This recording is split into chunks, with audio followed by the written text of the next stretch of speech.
Listen, listen, whispering within your soul, hints of laughter, hints of joy, sweet songs of sadness, of quenchless yearning for the light, for my love, your true home. Long your heart has played the dance, long you've toyed with merest shadows of the treasures left behind you, deep in your soul.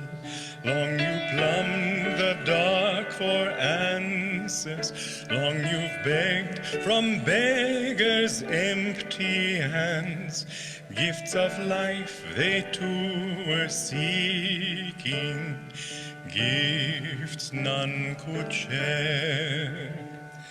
Friend, how long will you wander? Friend, as long as you seek your home in a land where all are strangers, love locks her door. Leave to the weak his craven life, to the coward leave his dreaming. Oh, my saint, wake up, reclaim the light, seek the truth behind all seeming. Leave to the weak his craven life, to the coward leave his dreaming.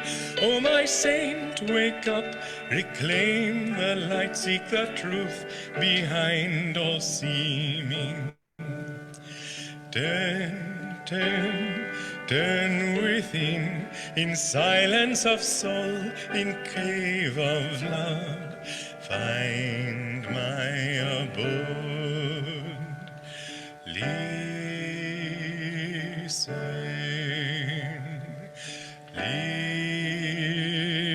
listen, whispering within your soul, hints of laughter, hints of joy, sweet songs of sadness, of quenchless yearning for the light, for my love, your true home.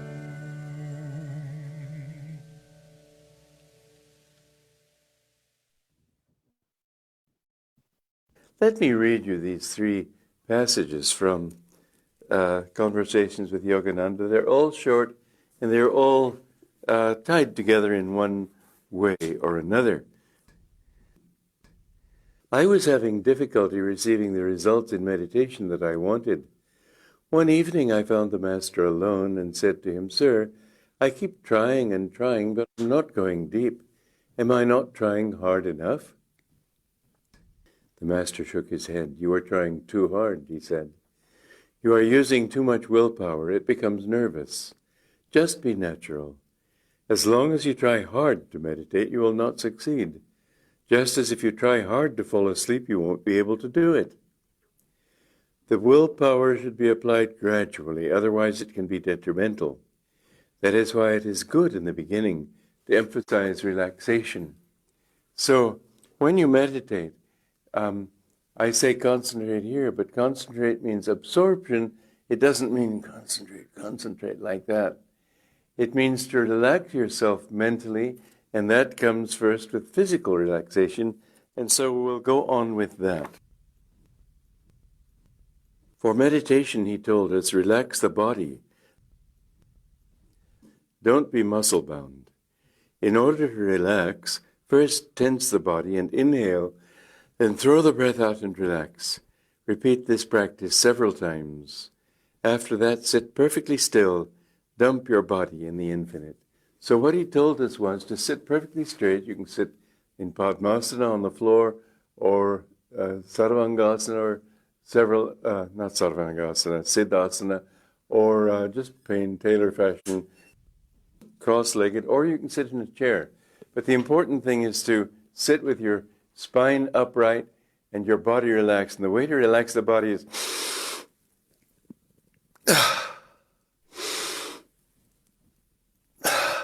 3 times. Then sit perfectly still. Don't let your muscles move at all. And mentally check your body to make sure it's completely relaxed. You could even mentally check your feet, your ankles, your calves, your thighs, and so on, upward, so that each part is completely relaxed. It's important during meditation not to move. And then here's a very good exercise as a help for relaxing the body.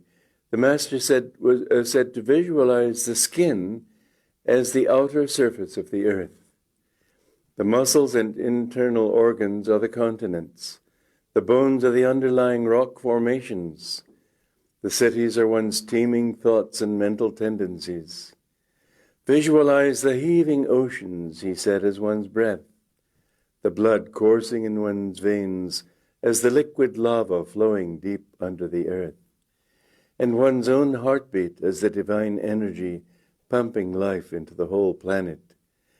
Don't move a muscle while meditating. Don't twitch a limb. Feel the life inside you rather than your physical body as your reality. Good morning again, friends, and welcome. I'd like to start the class today with a brief reading from this book, The New Path, on Swamiji's first time at 29 Palms in the desert with Master. My first visit to 29 Palms was for a weekend. We visited Master at his place. My first recollection of him on that occasion isn't so much of the things he said as of what he didn't say. I didn't know at the time, but he placed great importance on silence. Disciples working around him were permitted to speak only when necessary. Silence, he said, is the altar of spirit. For the first time since my acceptance as a disciple, I found myself alone with my guru. It seemed an opportunity not to be missed, a chance to learn something, anything. Master evidently didn't see it in the same light. He made no move to speak. Finally, I decided I'd better break the ice. Sir, I inquired, what does Om sound like? Master gave a prolonged hmm. He then reverted comfortably to silence. To me at last, his silence was anything but comfortable. How does one hear it? I persisted, though I already knew the technique. This time, Master didn't even bother to answer, but simply assumed the prescribed position. After holding it briefly, he returned his hands silently to his lap. Some months later, I told him I was having trouble calming my breath in meditation. That, he replied, is because you used to talk a lot. Silence is the altar of spirit. As I grew into my new way of life, I began to value this maxim. This is so wonderful to think about how Master really, he focused on us going within. He said, when you're with people, be with them wholeheartedly. When you're with God, be with God wholeheartedly. And in this time that we're going into in the winters, it's a natural rhythm of life. Everything is going inside. Bears hibernate. Even all the other animals are more quiet, more inward. Nature goes inside. We need to go inside as well. But I think people continue to just go out. I gotta go shopping. I gotta go to a movie. I have to do this. But nature is saying, go inside 3-4 months and have more time in silence, have more time in calmness, rejuvenate yourself, recharge yourself, your body, your mind, your soul, recenter yourself, calm your emotions. As Master would say, to cut the sense telephone wires that are always calling you outside of your true self, your true home. So we have a wonderful opportunity in these next upcoming months to go inside and to spend more time with God. Now, why do we need to do this? We have such busy lives. We have our jobs, we have our family, we have our devices, we have our social media, we have all of our worries and everything that we're going through all the time. We have all our friends, we have the relatives, and we can't seem to get in a real inward, deep calmness and peace. And even in meditation, people are fidgeting, they're nervous, they're restless, they can't calm their breath, as I just read from the New Path. And so in sleep, maybe people get some rest, but even in sleep, people are having nightmares and dreams and can't sleep during the night and all. So we have to make a focused effort to try to go within. And in this time, these wintry months is a natural time. It's a wonderful time to pull your energy back inside. And there are various things that we can do to be able to do that. And the first one, how do we calm ourselves and redirect our energy back into the spine and up to the spiritual eye, so that we can have our time more with Divine Mother, more with the gurus, more in uplifted consciousness. So there are a few things that we can do during this time to be able to do that. One is to do more yoga postures. These are wonderful to redirect the outward flow of energy back inside. They calm the body, relax the body, harmonize the flows of energy in the body. And we do Ananda Yoga. So they bring joy and joyful consciousness to ourselves. Also, you may want to do some more of the Kriya preparatory practices of Navi Kriya, of stretching the spine, power breathing, of the various ones, chanting Om at the chakras, tensing and relaxing at each of the chakras. These automatically pull you inside. For those who know those, try them. Also, Mahamudra, doing more of Mahamudra, you feel that your energy is being drawn inside. So make a list, figure out, make a plan. How am I going to be able to go deeper during this period of the year?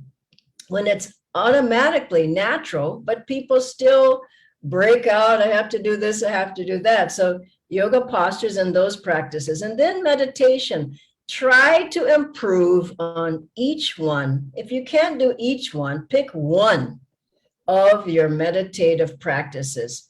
During the next 3 or 4 months, try to improve on it. Now, how can you improve on it? Do it more, read about it, study what the lessons say, the booklets that we have, listen to talks about that particular technique, work with it, ask questions about it if you need to. Try to improve on, not just maintain, improve on. It could be energization, even if you've been not doing that regularly and not doing it well, work with that. But then one of the meditation practices, try to improve on Hong Sa, or take the Om technique and go deeper into it, or Kriya, or the second Kriya, the third Kriya, the fourth Kriya. This is a wonderful time to deepen your practices. So pick one or all. Take one, a month and work on it if that helps you. Other times, other things are take some time in silence, seclusion. However you can do it, it's up to you. No one can figure that out but you. You may want to get up earlier. You may want to go somewhere for a day by yourself. You may want to take half a day when nobody's at home and have that time when you're not talking to anybody but Master and Divine Mother in your own heart, in your own soul. And you'll love it. Once you start that, you just feel like it's just the most natural thing. I was recalling at the meditation retreat where for many years when I was living there and at Ananda Village, and all the different devotees there would go up to the meditation retreat for seclusions. What a wonderful thing. As soon as you get there, they give you a badge. I'm in silence. And you wear that badge the whole time. Nobody's talking there. And everybody, you walk around, everybody just pronouns because everyone has that badge and they're not talking. And so try it, and I think you will like it. And finally, I like to go into that there's so many talks of masters that people, they've never heard them. Get them, listen to them again. And there's hundreds of talks of Swamiji. Have you heard all those talks? I hear them every day. Get them, listen to them, re-inspire yourself, get charged up on the spiritual path. Listen to the talks and the videos. If you can get the videos, also there's so many on YouTube of Swamiji speaking. There are videos of Master that you can watch. And then I brought out some of the books that I recommend that you take a book a week or every 2 weeks or a month. What I'm trying to say is you need a plan. You can't just say, I'm going to do it. And you don't do it. Let's face it, it's human nature. But so I brought some books to inspire you to read over the winters. This one is a wonderful book, a biography, Paramhansa Yogananda biography written by Swamiji. And I know a lot of people haven't read this book. It's fantastic. Take time and read it. And you'll feel Master speaking to you through that book. This is another wonderful book by Swamiji, Awaken to Super Consciousness. This is great. I just pulled out several from my shelf. This one is wonderful on Master's boyhood years. It's Mukunda. Of course, I was just reading from The New Path. This will take you through the whole winter or a couple of months. And then I brought these out. Now, these are wonderful, the Wisdom series of Yogananda. You can get these through Ananda Publications. Also, some of them are in Kindle form. These are fabulous books. Take one a week and read it, study it, understand it. Try to understand the teachings more. This is the last one. During this time, people say typically, oh, I don't have time to read. Well, you have time. And finally, I'll say that a lot of people have told me, oh, in the evenings, I don't really meditate much. I don't have much time. Well, now it's going to get dark at 5 o'clock. You're going to have a lot of time, 5 o'clock, then 5:30, 6, but it's going to be darker earlier so that you'll be able to, you feel inward. When it gets dark, you want to meditate. So meditate before dinner if you can't get your meditation in well after dinner. But the natural rhythm for this period is going to be to go within. Don't fight it. Go with the natural rhythm of life and feel it's a blessing. Instead of going outward, go inward, go inside, and spend this time with God and gurus. God bless you all. Now, there are a few questions. I'll ask Nitendra to come on, and we'll go through these questions. Thank you, Dhyanaji. Let me just share the questions. You talked, Dhyanaji, about being in silence and staying alone. So the question is, in Indian families, we are not used to being alone so much. I'm a bit afraid to take so much time for myself. So how can I get over this? Now, this is what I have to say about that. I know several of you are very silent. Isn't it so? I mean, there are a lot of people that I know here in India who are very inward and very naturally quiet. I'm looking at one here on the screen. here. And so even more so than I am. So it seems like for many people it's a difficult thing, but for a lot of people, it's completely natural. And for others, you just have to, it's a habit. You have to go back, try to change that habit. Now, what can you do if you live with a big family? You have to find the time when other people are sleeping, when they're away. You'll have to figure it out, but ask Master to help you. It can happen. And you will have the time when you can be more quiet. And otherwise, it's going to be difficult to meditate deeper in the winter when you can't have any time of silence. The way I deal with that, because I mean, there's noises all around. There's vibrations, there's dogs barking next door. There's 4 of them. And then there's another one across the street and there's cats fighting and there's all kinds of noises. The way I deal with that is I get up early. So I leave it to you all to figure out how to do it. But that silence in the morning, I live for it. The peace, the calmness, the quiet in the mornings, it's worth getting up for. Maybe you go the opposite end and do it in the night, but that time of quiet is really important in one's spiritual life. Thank you, Dhanaji. A follow-up question on waking up early is, I tend to want to sleep more in winters rather than meditate more, as it is cold and you said dark in the mornings. How can I change that? And can I also catch up on some sleep during winters? Yeah, do it. Catch up on your sleep as well, but don't sleep the whole winter. I mean, that's the thing. Catch up, as Swamiji said, for one of his seclusions, and he advised us, he said, when you go into a seclusion, a retreat time for yourself, first sleep off whatever you need to. If you've been going like this, you can't just suddenly, no, I'm in samadhi. You're not in samadhi. You're restless. So he said, take a day or so to sleep and then meditate. Now, I'm going to tell you something that most people won't believe. But I think if you read the stories of the yogis and the masters, you believe it, is that you get much more from meditation than sleep. So start with the sleep off if you need to for a little bit of time, but don't know, I'm catching up on my sleep. It's February, you're still catching up on your sleep. You've been sleeping the whole time. And so just do that, but then catch up. Why not use this as a mantra? Catch up on your meditation. Wow. Why not catch up on your meditation from years? Try it.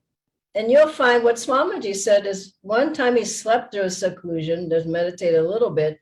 He said that lasted him about, that seclusion, the rejuvenation, a couple of weeks. He said then next time he meditated, he slept for maybe a day or two. Then he meditated for 16 hours a day, I think he said.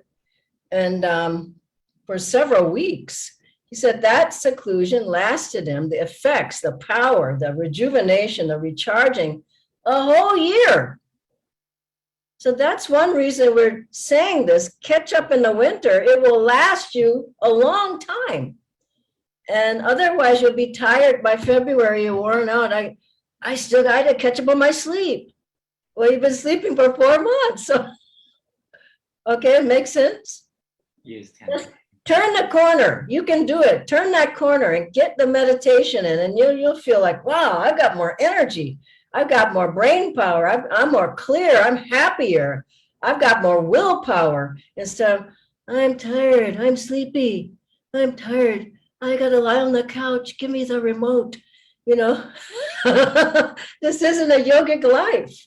So catch up in the winter, get strong in yourself. Then the rest of the year will be much better. Anji, we have 2 more questions. Okay. The first is, how would music or chanting take me inward? I thought it would take me outward. Yeah, some music does take you outward. In fact, most does. But devotional, spiritualized music and chanting takes you inward and up because it's attuned to the chakras. The other music is maybe attuned to, I don't know what it's attuned to, but it doesn't take your energy up. And Swamiji said his music was attuned to Om. Master spiritualized his chants.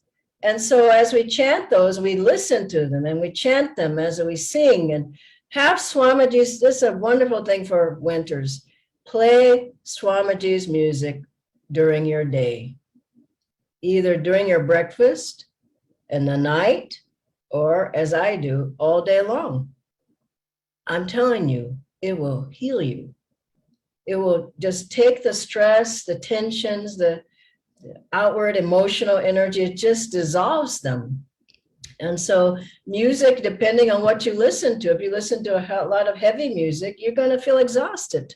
You're going to feel emotional. Your energy is going to be down. If you listen to the music that we have, thank God Swamiji wrote 400 pieces. We can listen to them all day long. In the car, as you're going for a walk, in your house. If there's tension in your house, put on the music and you'll feel the tension starting to dissolve. Thank you, Dhanji. One last question. What are the benefits of Master's diet or the orange juice fast? And how will they help in my meditation? Okay, now some people love this diet, Master's 9-day fast. I highly recommend it. And you're going to see it soon here on the screen or in the chat, but it cleanses the body. Now the toxins create tensions and toxins create illness. So if your body's just full of toxins, you're eating all that junk food, you have a lot of emotional energy that's creating a lot of stress in your body. Stress creates toxins and tensions. There's pollution all around. The water's not that clean that we drink. And so the body's polluted. So Master gave us a diet to unpollute the body, to detoxify the body. It's 9 days. It's a powerful diet. We didn't do it last year, but soon I'm going to request a group to do it again with me. People don't like to do it so much, but you feel so good afterwards. You feel like you're cleansed. Otherwise, you're walking around and you're toxic, basically. And your mind is going like this because there's so many toxins. Your knees start hurting, your back hurts, and your neck hurts, and you've got a headache, and you've got all kinds of respiratory problems. This is what happens.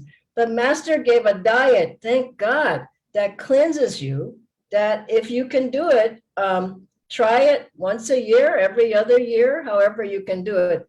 Now, I came up with from ananda.org some benefits that people said. I'll just read these out. From the diet, vitalization and healing of the body, freedom from psychological dependency on food, breaking of bad eating habits, 5 to 10 pound weight loss. That's big. And it happens.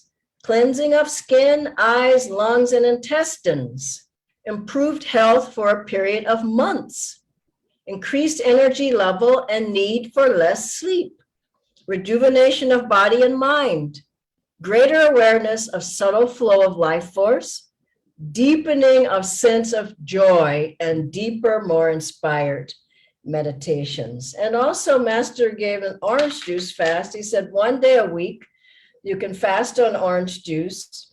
If you get hungry, you can grind up some almonds. Don't do a lot of almonds, like it's just half the glass is almonds, just like a tablespoon, grind them up, put them in, and drink that all day. It's wonderful. He said, do it every week. And I know there's many people who do that every week. Or he said, once a month, do it 3 days in a row.